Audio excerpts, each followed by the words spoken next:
Here in Devon, in the tranquil Tamar Valley, is a port that once bustled with industry.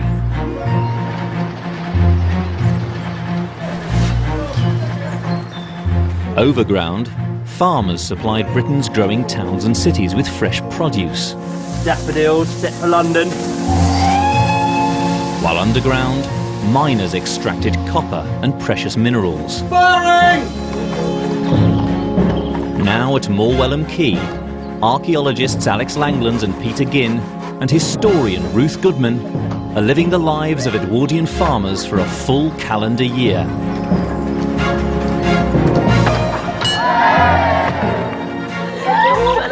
Look at that one there. It's so sweet. They're getting to grips with the rural industries that once brought wealth to Devon.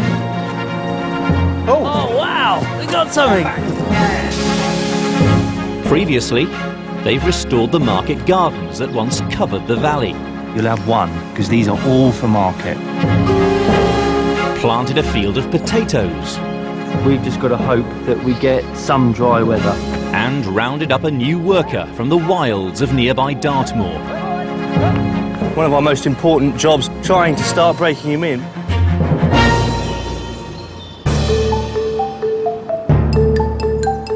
Now it's July, their busiest month so far.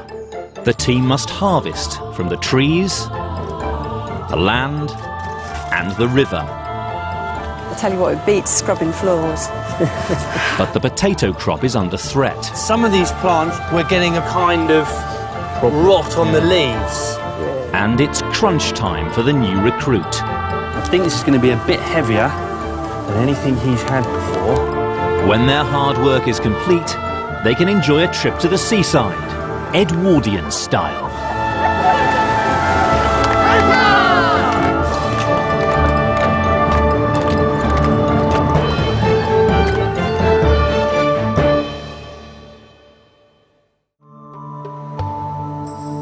Harvest time in the Tamar Valley was the busiest period in the year.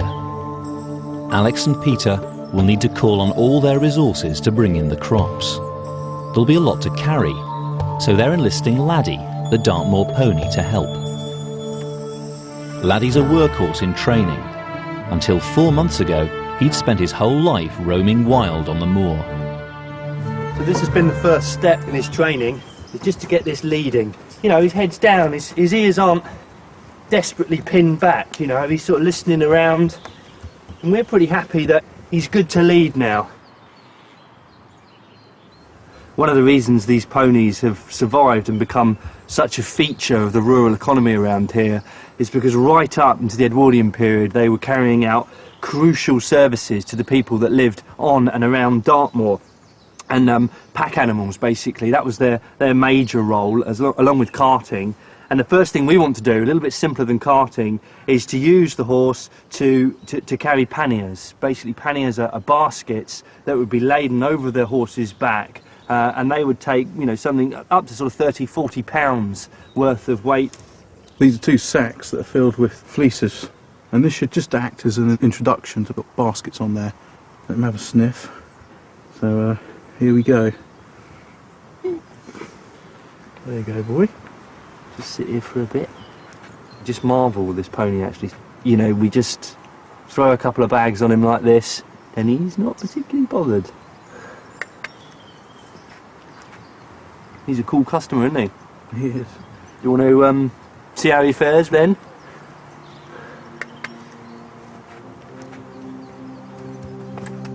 Walk on.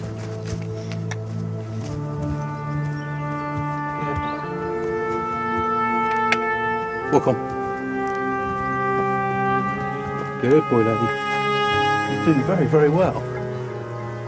Considering he hasn't had anything on his back before, certainly not walking around like this, he's taken to it really well. Come on. The next step is taking Laddie out of the training pen. I am feeling slightly nervous about this. It's the first time he's done any work outside this ring. It's unnerving, you know, everything so far has gone so well with him. I'm just slightly worried that at the moment he's just been too cool.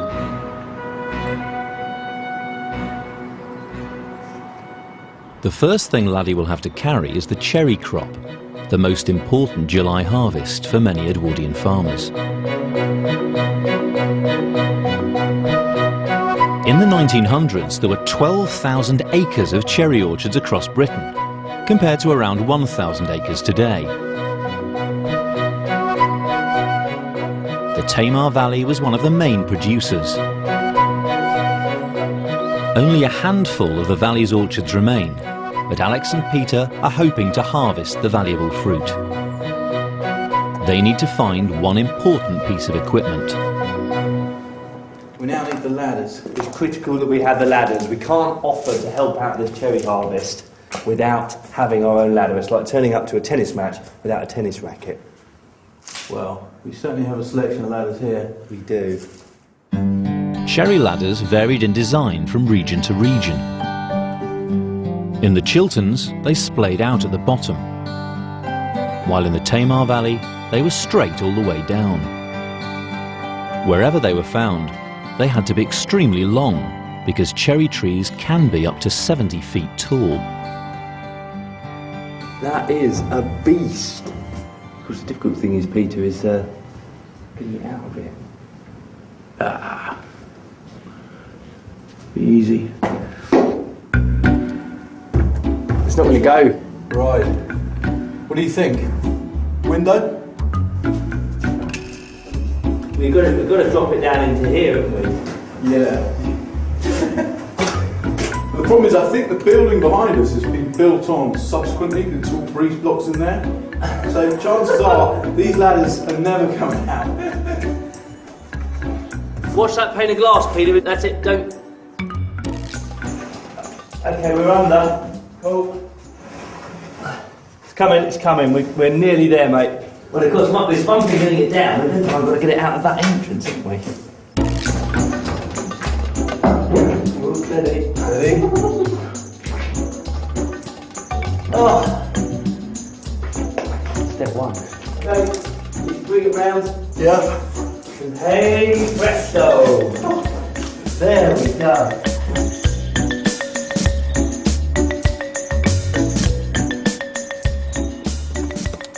Oh dear, Peter, I think we've got another problem here.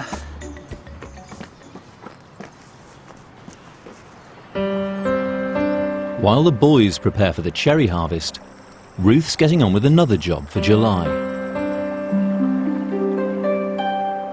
So this is a salmon net, the sort used in this river. That's right, yes. Keeping your nets in good repair would have been important.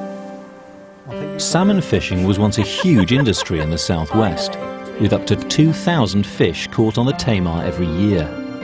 Local fishermen Alex Scoble and Frank Lanyon were among the dozens of men who made their living in this way. So how old were you when you first started salmon fishing this river then? Oh, when I was going to school. Really? You were out as kids? Oh, yes, Netting? yes. Netting salmon? Usually we went with the older salmon fishermen. Yeah. You know, I think it was cheap labour, really, because they never paid the boys very much. Were women ever allowed to go out on the boats? Oh, yes, there's nothing to stop them. Really? Because, I mean, the sea fishing, they wouldn't let them anywhere near, but on the river it was a bit different, was it? Well, myself, I was superstitious, really. I didn't like ladies in the boat. Didn't you? No. He let me and my daughter go with him. So it's just like special cases.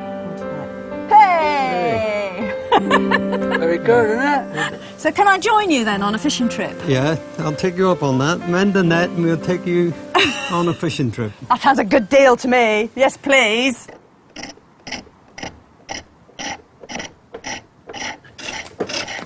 Stuart King is a carpenter who studied how cherry ladders were made. Hello, Stuart. He's come to the farm to help out. Here is the ladder, which I need you to take a look at. That's a ropey old thing. It is. You can see, well, we've lost a few rungs, and some of them, I think, are a bit past their sell-by date. Yeah, so you're looking for a repair, I suppose. I am indeed. And I hear the cherries are getting ripe. Yeah, they are, and we've got to get to them before the birds do. So it's got to be a make do and mend job, hasn't it? Indeed. Stuart's using a pole lathe to turn the wood into rungs. It's such a fantastic piece of equipment. It's so simple as well, isn't it? Yeah, and we can trace lays very similar to this back, at least to the Iron Age. Right. 150 BC, almost certainly way beyond that. Really, all through history from there on. That is lovely, that finish. Never used sandpaper, didn't need to.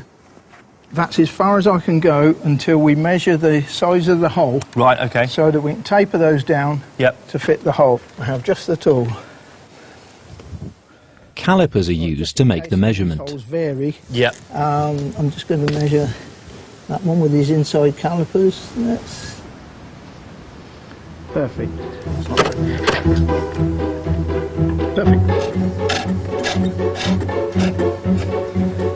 Should we try this one? Yeah, go on then. Yep. Pull the ladder apart for me. These apart like Thank that. you. Yeah. There she is. There we are.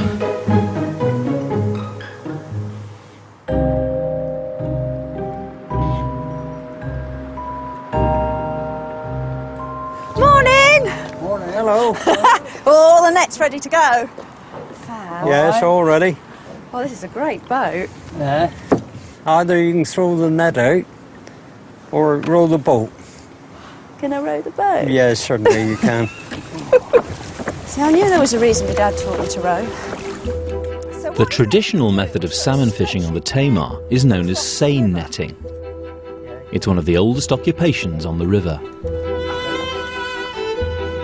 The net is 600 feet long. As it's fed into the water, weights along one edge cause it to stretch down to the bottom of the river. Fish are caught by encircling them in the net. Seine netting is currently banned on the Tamar, but they've been given permission to attempt it. Ah, she's all in. So I just let the boat ride up onto the shore, yeah?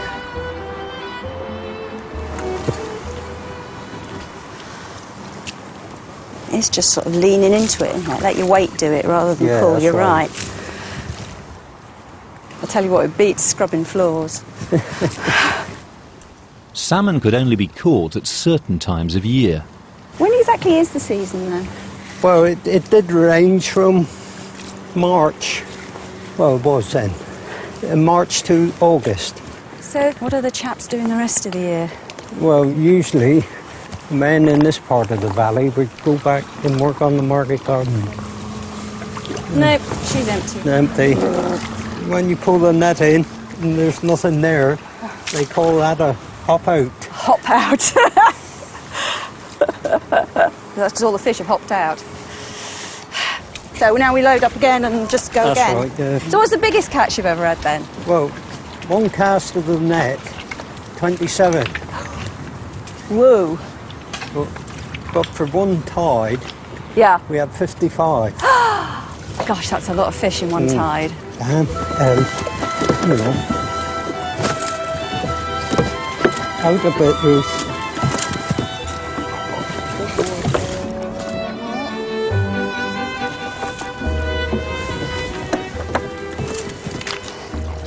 Fishing like this has been banned on this river now, so we've had to get special dispensation to come out and... Yes, that's right. So if we do catch any fish, does that mean we have to put them back in? Yes, yes.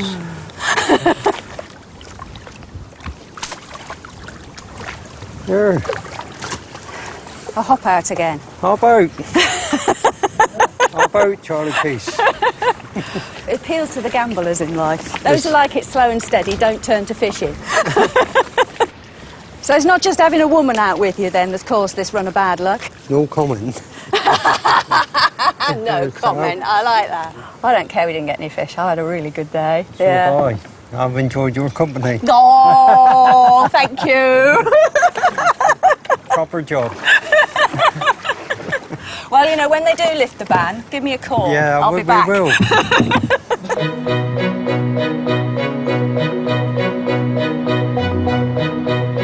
The cherries are ripe and ready to pick. Alex and Peter are helping Jessica Collins, who owns one of the few cherry orchards still left in the valley. Her trees are varieties that were developed in the 19th century to suit the southwest's climate. Norma Chapman grew up harvesting cherries from her father's market garden. Good morning.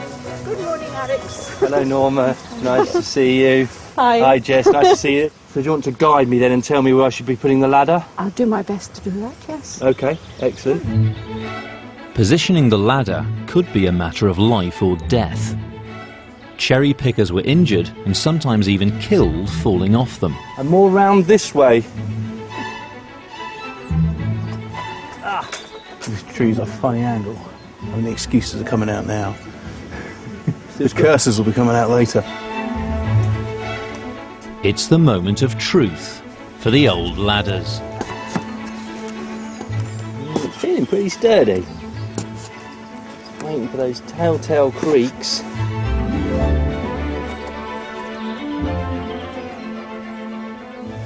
First cherries. Oop. It's all right, it wasn't a rung. How big was this industry? Well, it was very large because not many people worked outside the village at all.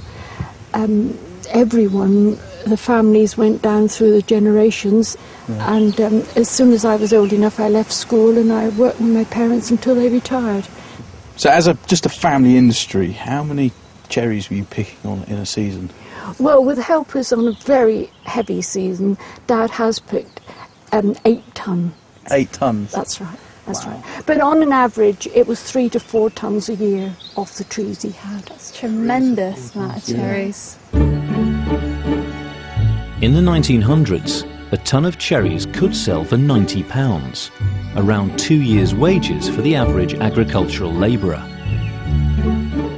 This meant a cherry orchard was often the most valuable part of a farm. I love the outdoors. And also, particularly cherry time, and we used to sing our hearts out up the top of the cherry tree, and it would just echo around the valley. I have to say, there's nowhere I'd rather be on a hot July morning up here in the treetops, nice cool breeze. And of course it's also a test of your acrobatic fitness. Obviously it's dangerous, but at the same time, if you just take care, make sure your footings are good and that all the branches you're leaning on are nice and safe, it's actually a pretty good workout for the body. No yoga classes needed for me tonight.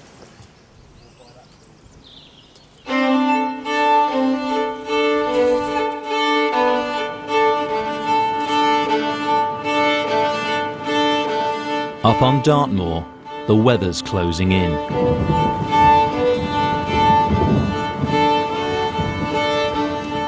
Ruth has braved the rain to collect some food for Laddie. Doesn't look much, does it? Gorse. You think, what the heck can you use that for? Well, actually, it's pretty darn useful stuff. Gorse is highly nutritious. It contains half the protein content of oats, it's free, and it requires no cultivation. As a result, in areas where it grows wild, many Edwardian farmers fed it to their horses. Women's work, this. Some farms would pay a woman to come on up to the moors and cut. And she'd spend most of the day up here. If you were good at it and worked hard, the theory was a woman should be able to cut enough gorse in 6 hours to feed 12 horses. They eat the little shoots right at the top. It's really quite sort of luscious stuff. Further down, of course, it's much harsher. If you're up here on long enough and you watch the ponies, you see they not only eat the gorse, but they actually sort of prepare it themselves.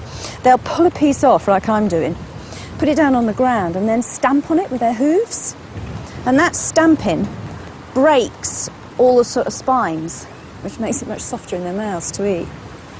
When I get back down the bottom end, I'll have to do a load of stamping myself, just to break it up to make it into good fodder.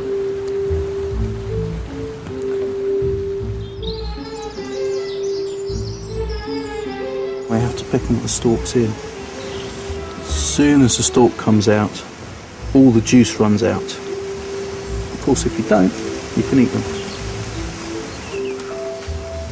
And that one doesn't have a stalk. Oi, Alex! How full's your cherry basket? Not too bad. I'd like to say it was half full, but it's probably looking closer to a third, actually. Well, you can still see the bottom of my basket. Is that because more of the cherries you picked are in old Tummy Tumpkins, Peter? He knows me too well. No, Alex! It'll be the ruin of this farm, that thing. What do you think of the stand of the cherries? I mean, there are a few. I mean, I don't think that one's going to. There may be one or two red ones, but on the whole, they're very good indeed. And you haven't broken them. You've picked them with the stems on, which they carry well. What would happen to them now? They'd be bought that day, would they? Yes. 9 times out of 10. Very rarely did they wait till next morning. Right. The order was gone. Right. They were that popular. Yes, they were, definitely. And there's probably a reason why they're that popular, isn't there? Because really good. Now, I've been really good. I haven't actually tasted one. Haven't you? I've waited until I got down here, and I'm just going to give this one, because it's especially dark, this one. Yes, that one's much sweeter than the others. That is absolutely delicious. Doesn't taste like that from the supermarket, does it? No, no, not at all. I mean, completely different. That is a taste sensation. That gets in around the jaws. That does. Yeah. That's so sweet. They're incredible. True Tamar Valley cherries. Wow, brilliant. How are you getting on, Peter? Got a little bit of tummy ache. And not very many cherries. I'm going to head off now and go and get Laddie, the pony, and we're going to charge him with carrying these panniers full of all this produce. Yes. So I'll say a big thank you. Thank you. Thanks ever so much for your time today. Thanks for letting us get involved, Jess. That was brilliant. Fantastic. I'll let you fill that up. I'll go and get the pony. I thought, in order to sort of like calm Laddie down so he wasn't too skittish, get him in a good mood, I'd get him really full. Anybody with a really full stomach tends to take things a little calmer. That's my theory, anyway. And you can see all the green, juicy sap being released. When you look at it straight on the bunch, it looks as dry as anything, but bash it a bit, and you can see it's actually quite succulent.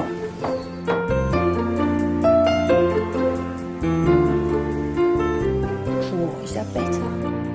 You're feeling good now, eh? Hello, Ruth. Ruth. You're back. How's the cherry harvest going? What fantastic, beautiful, juicy cherries we Yeah. have. Yeah. But how's Laddie? Is he all right? Full of gorse. But he's ready for work. Yeah, I think so. Well, this is the big one. No. He's going to help us get these cherries back from the orchard. Alex is taking Laddie to meet up with Peter and the cherries. See, this is what made this creature so great down here in the southwest, because the advantage of him was quite simply that he could take a straighter route from A to B than a cart could. You can undoubtedly get more in a cart, but with a cart with wheels, you're always in danger on these steep slopes of running away from yourself. But the pony, of course, come on, walk on. Well, they could go anywhere that a human could go. Doesn't matter how steep the valley sides were, they'd be able to cross them. So they wouldn't have to make massive detours to bridges and much easier inclines to carry produce.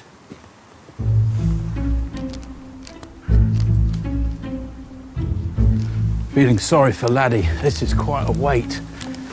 Steady. Hello, Peter. Hi. Here he is. And here are the cherry panniers. Right. OK, now this is the tricky bit.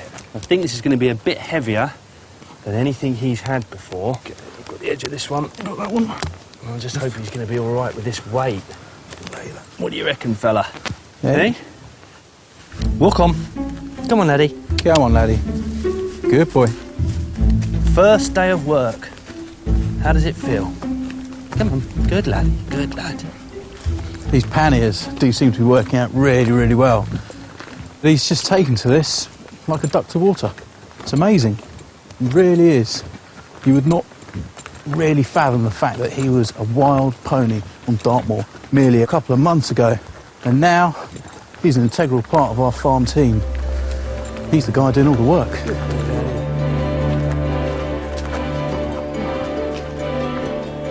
Good boy.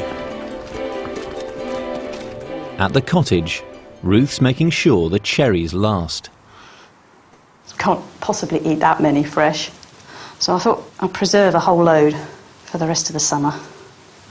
Reminds me of being a kid doing this. My mum's a great gardener, and we always had oodles and oodles and oodles of soft fruit. And her and I would sit outside the back door on a sunny day on a chair, a giant bowl of fruit between us, and chat and prepare all the fruit. So I just need some sugar. Now, if you read a recipe, they will start telling you need this many pints and this many pounds of sugar. I think that's really misleading, to be honest, because what you need is enough sugar to create the right thickness of syrup for your fruit. Well, if your fruit's got loads of water in it, that's going to go out into the syrup and make a really watery syrup. If your fruit's a bit drier because you've had a hot summer with no rain, then you're going to need a completely different amount of water as against sugar.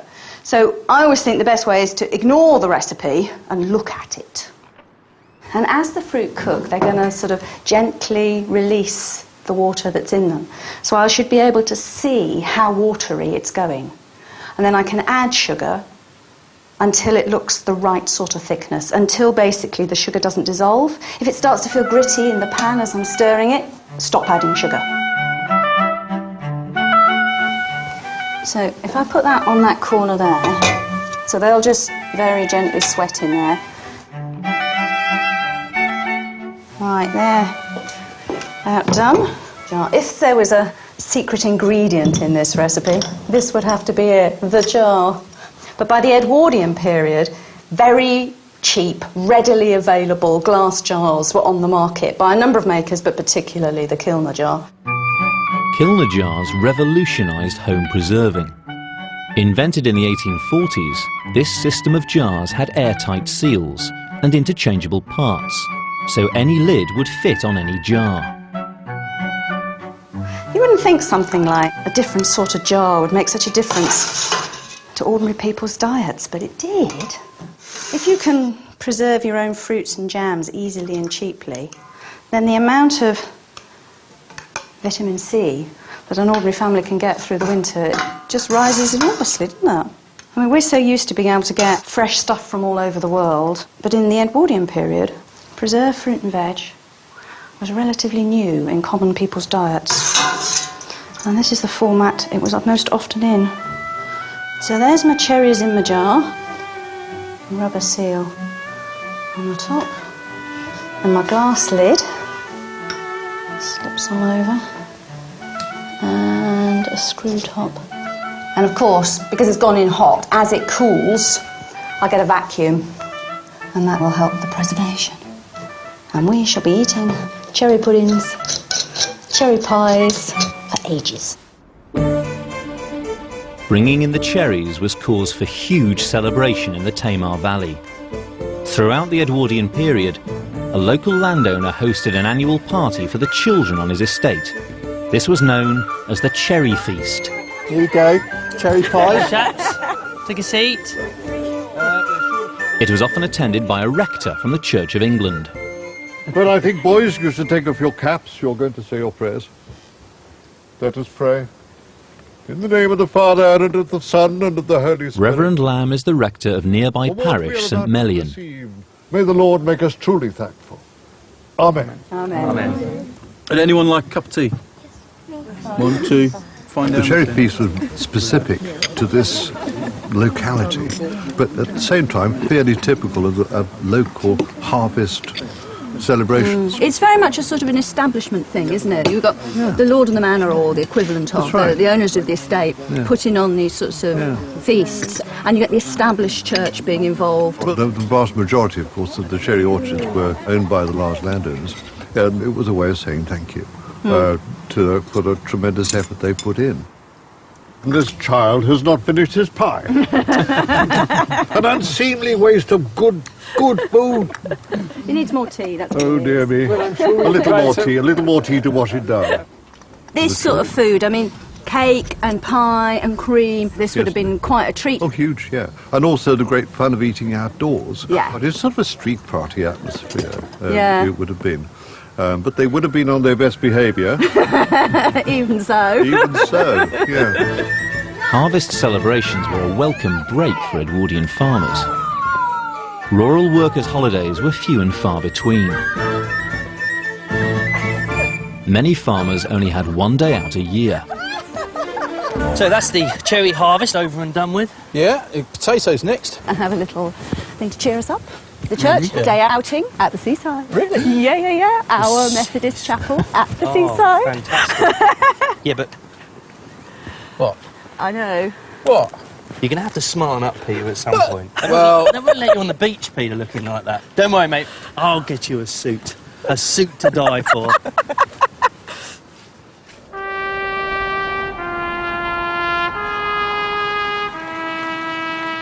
Before the team can embark on their beach escapade, there's the potato harvest to bring in. But conditions on the farm have not been ideal, and Alex has spotted a problem. He's decided to get an expert to check the crop. Francis Mudge has a lifetime's experience of farming in Devon and has been advising the team throughout the year. Well, thanks for coming down, Mr. Mudge. Just want to get your opinion on this. I'm really concerned that some of these plants we're getting a kind of rot on the leaves. Yeah, look, you've got a bit of blight just coming in here. Like, It's blight, isn't it? Yeah. and blight is so bad for potatoes. Blight is caused by a fungus-like organism which has spores that are carried through water or air. They infect the plant's leaves, causing its cells to collapse. Blight frequently destroyed potato crops. But there are emergency steps the boys can take. If you cut the tops off now, you'll save the potato. But Right. he won't grow no more. Right. It may be a bit on the small side, but it's better to have a small potato than No potato. no potato at all. Right, we've actually got to behead all these Yeah. plants, take all of these plants off. Cut them off. And Right. Including the ones without blight? well, yeah, because them liable to catch it. Blight thrives in warm, humid and rainy conditions. This must have been the potato grower's greatest fear, a summer of rain like this. Typical Devonshire weather, like, you know. Right. They say sunny Devon, but you still get the rain, right? You know? Yeah. Sunny Devon. I've heard that one too many times. Yeah, very.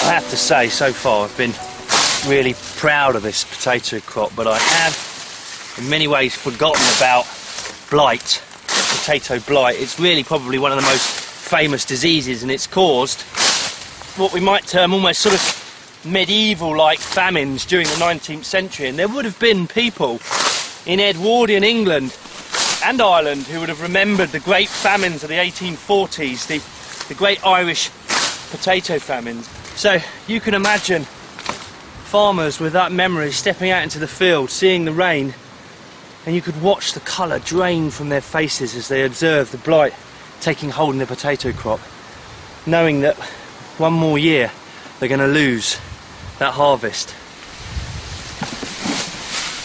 For us, I'm hoping, with these plants gone, we're going to be able to lift these potatoes and keep them free and safe from the blight. The boys must wait for a spell of dry weather before harvesting the potatoes. If they're lifted in the rain, they'll be covered in mud, making a huge amount of work to clean and dry them.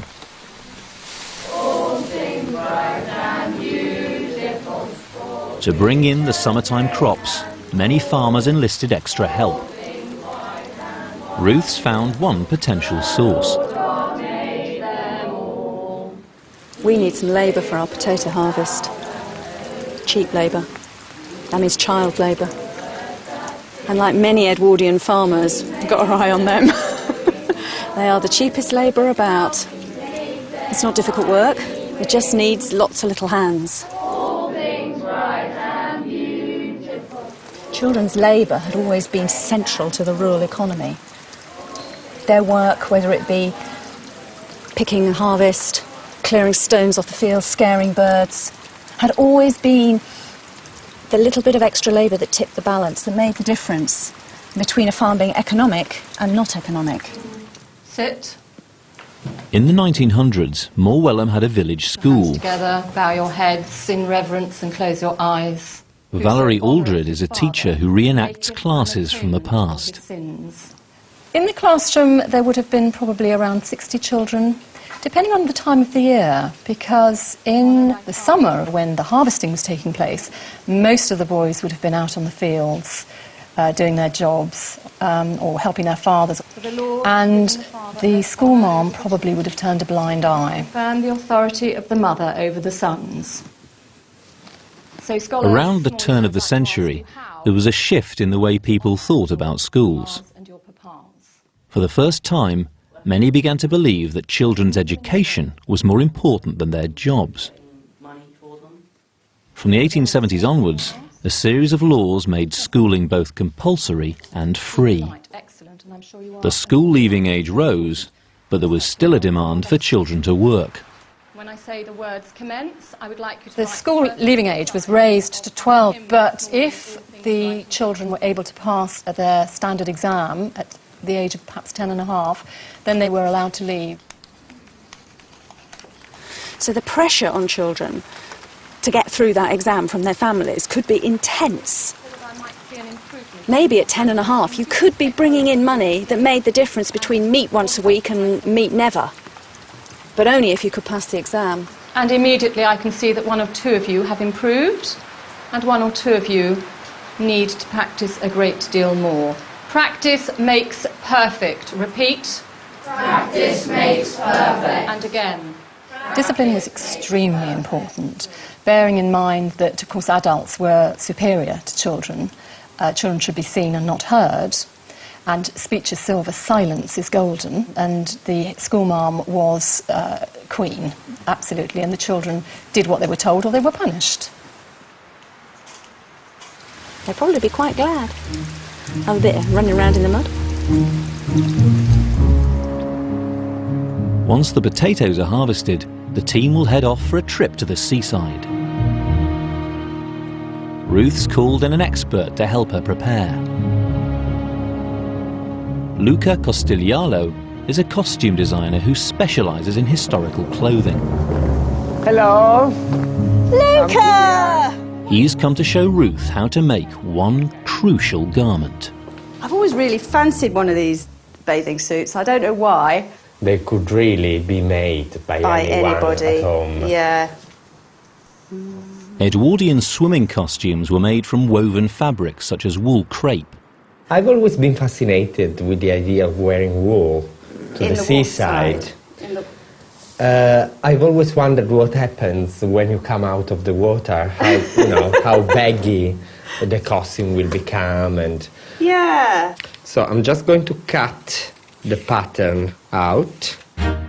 The design of women's swimming costumes was fraught with controversy in the Edwardian period. Victorian women had worn bathing dresses, which when wet could weigh up to 30 pounds, making it difficult and even dangerous to swim. But around 1900, a new one-piece costume appeared, dubbed the skin suit. Only the most daring women would wear it.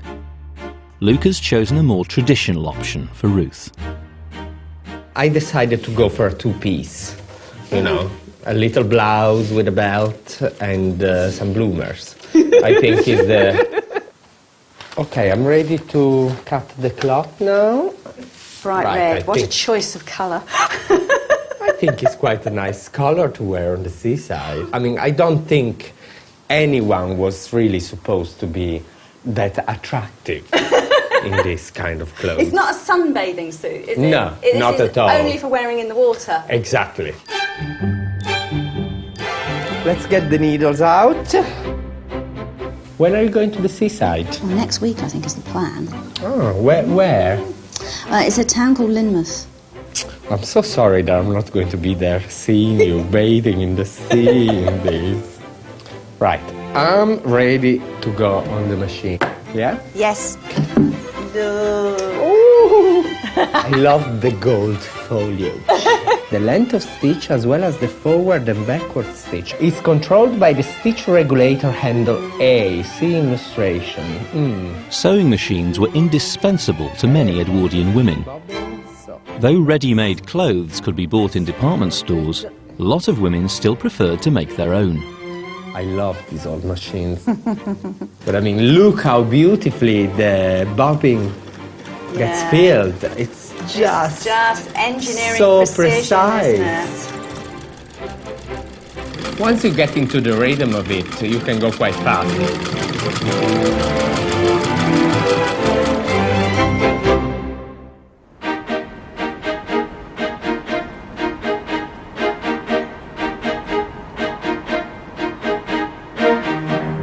The weather's been clear for several days, and the ground has dried out.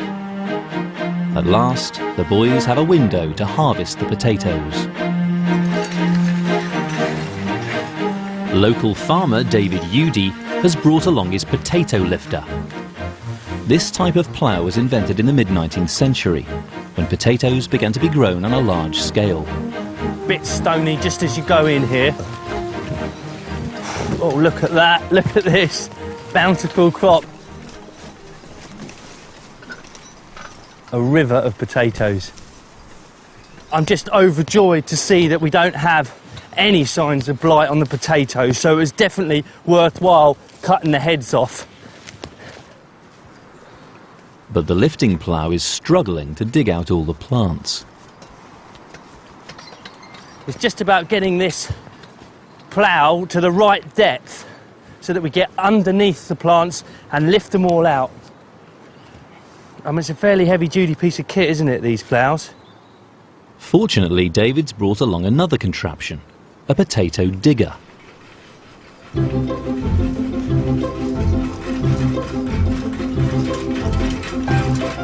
Wow, look at that, what a piece of kit.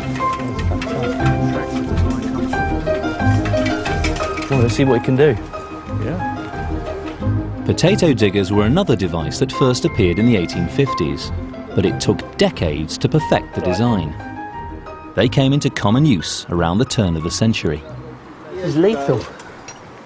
Well done, boys. Can't see this passing modern health and safety legislation.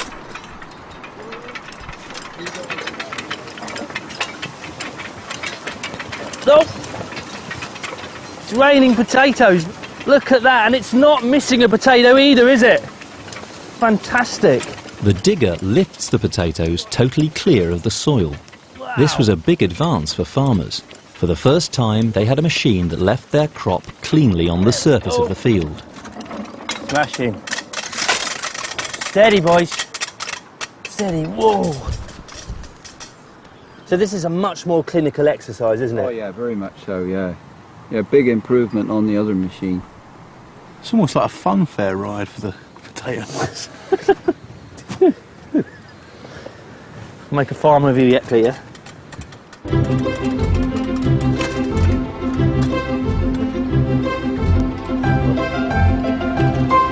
There he does it.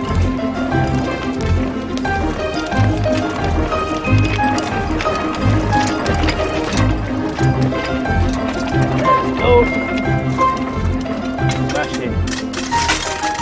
Steady, boys. There we go. That job was a lot quicker than I thought it would be. Didn't take long, did it? It doesn't with this piece of kit. No, still a very good job. It must have been quite revolutionary when these things turned up on British farms then. Oh yeah, yeah. And it's got on Britain's best machine. Is it Britain's best machine? Well, I'll vouch for that. But before the team can get the potatoes in, the weather's turned against them. It's terrible timing for the crop, which is now covered in mud and in danger of rotting in the field. The school children are quickly pressed into service. Okay, down to the bottom first. Bottom of the field first. Always easy to work uphill.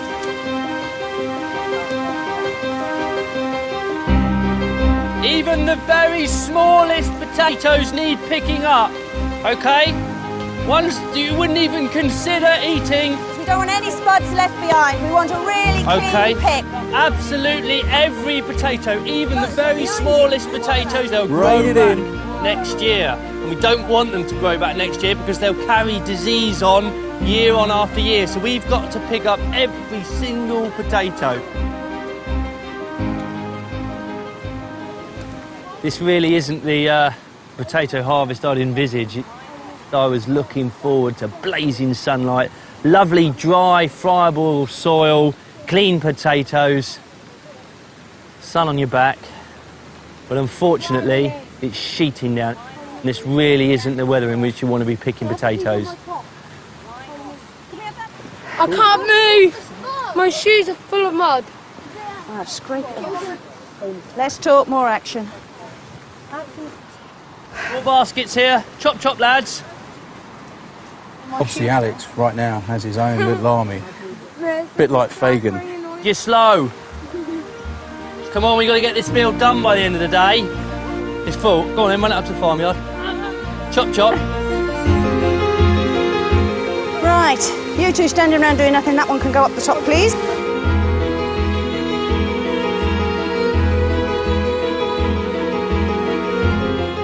The new education laws and advances in machinery meant that the use of child labour on farms began to fall. But potato picking remained a job that couldn't be done by machine. This is very hard work, and I'd say that these baskets are weighing somewhere between 20 and 30 kilos each, and we've been taking loads off the field, so we are going to get, I reckon, a couple of tons coming off of here. Spuds coming out of our ears. Okay, get in the dry then, fellas. It is a quagmire. Presentation was crucial to the Edwardian consumer. Muddy potatoes would have been difficult to sell. Fall down the sides, we'll get them, try and get them on top of the Anything pile that as well. size and above gets washed. Anything that size and below goes in the sack.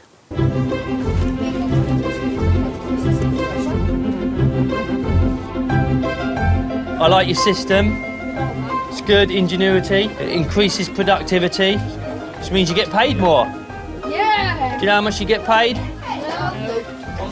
Sixpence for a day's work. In modern money, that's about £2.50. How's that sound for a day's work? Good? Well, good. That's good. What I like to hear. Keep at it, boys.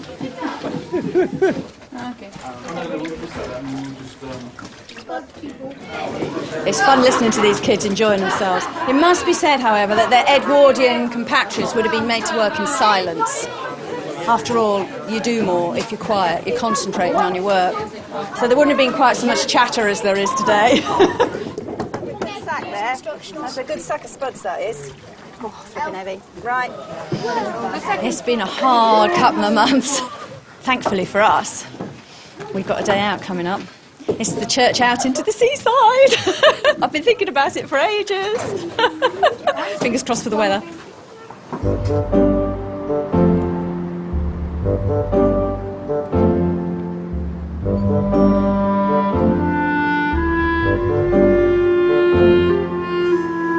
Historian John Walton is an expert in Edwardian seaside resorts. For so many ordinary people, this was the chance to have a day out and do what the tourists do. Well, especially if you worked on a farm. Exactly. It was the only time you'd get to do it. Once a year at best, and always it will be something like the chapel or church outing. As it's a Methodist outing, of course, people would be on their best behaviour in all sorts of ways. You could do a bit of courting on the back seat, but really, you couldn't misbehave too much, including not drinking.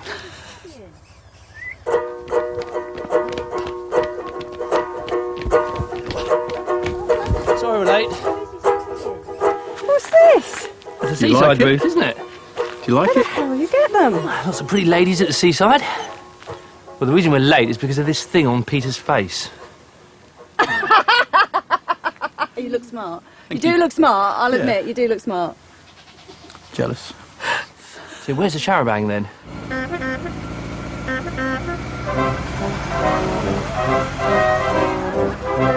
Charabancs were a popular vehicle for Edwardian group outings. Their name's French and means carriage with benches. OK, we're ready to go.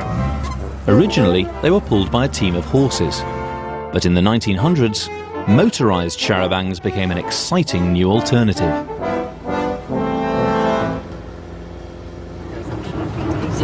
It's incredible, isn't it, that brand new technology like this so quickly becomes something that ordinary people like us are using.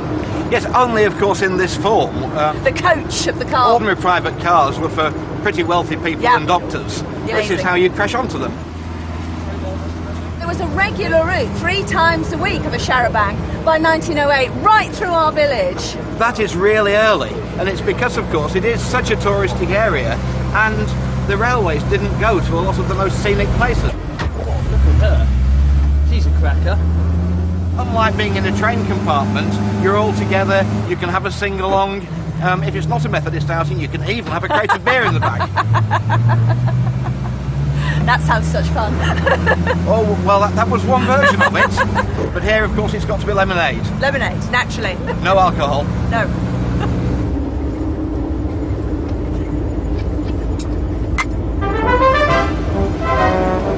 The team are heading to the Devon resort of Linton and Lynmouth.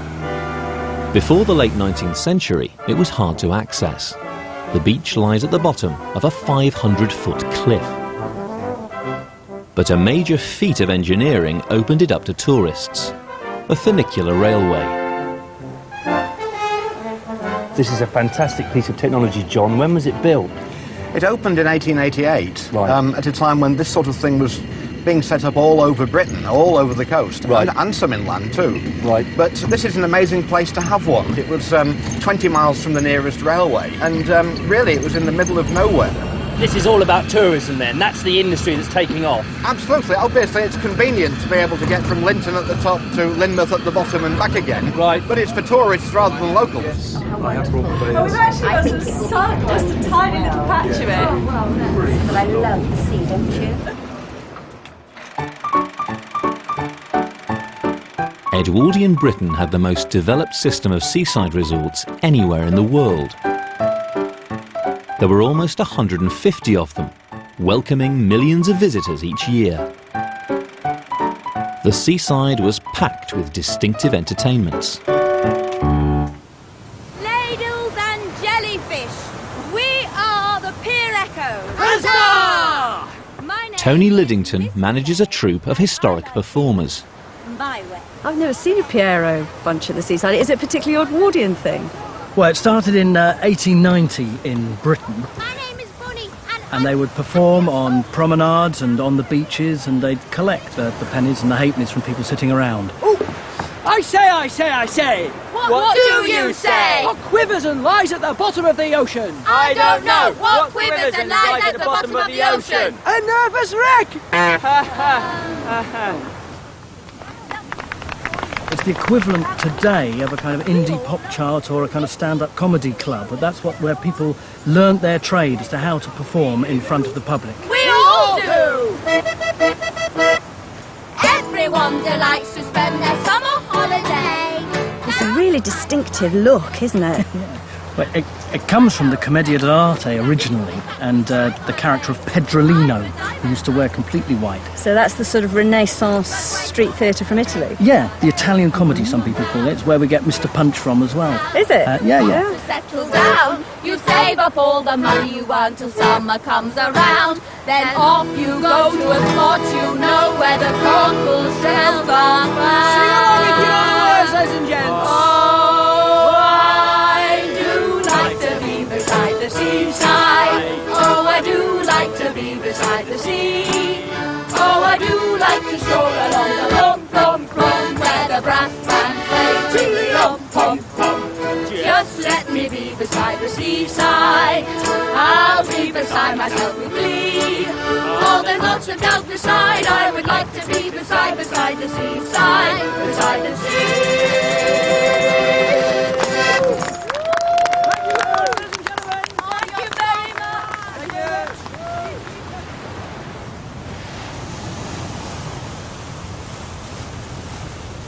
Sat here in my blazer, my waistcoat. I'm pretty hot. Oh no.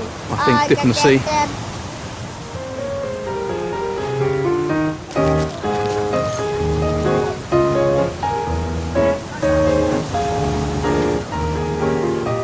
Have a scotch. Cheers. Get that down your neck. I'll sort you out, son. Ruth, how you doing? They can make these things a bit bigger, couldn't they? Oh, I don't want to come out.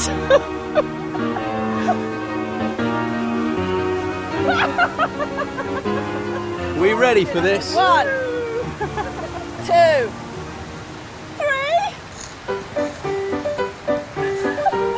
Oh, God. Isn't it wonderful, Ruth? I have extremely sensitive feet. Why do you do this to us, Peter? Men and women swimming together was a new development on many Edwardian beaches. For most of the 19th century, the majority of large resorts enforced segregated bathing. But in the 1890s, the idea of mixed bathing was taking off, imported from resorts on the continent.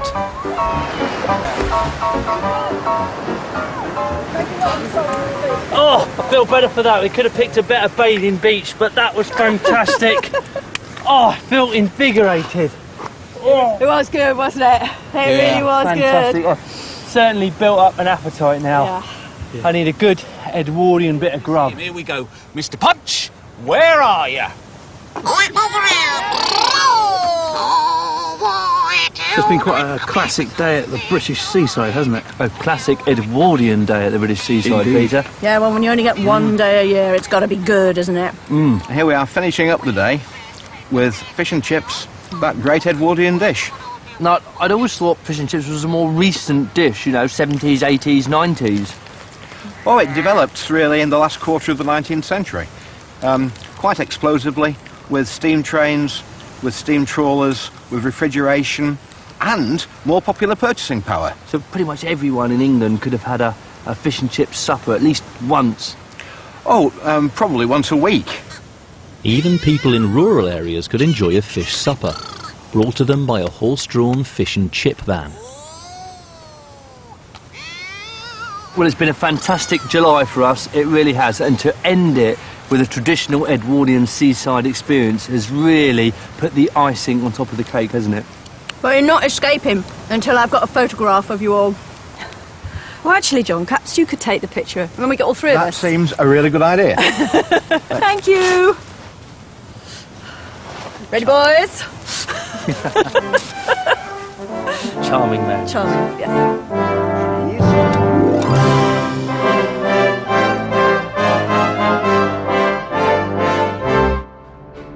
Next time, it's August, and the team's year on the Edwardian farm comes to an end with the oat harvest. If we don't get this right, you know, that's it. Finding a way to predict the weather, and greeting the dawn of a new era. Ladies and gentlemen, see the latest innovations of the modern age.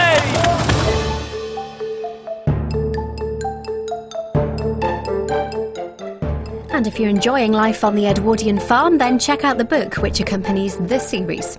Next tonight, David Williams is in charge. We're not quite sure what to expect. Buzzcocks is on the way.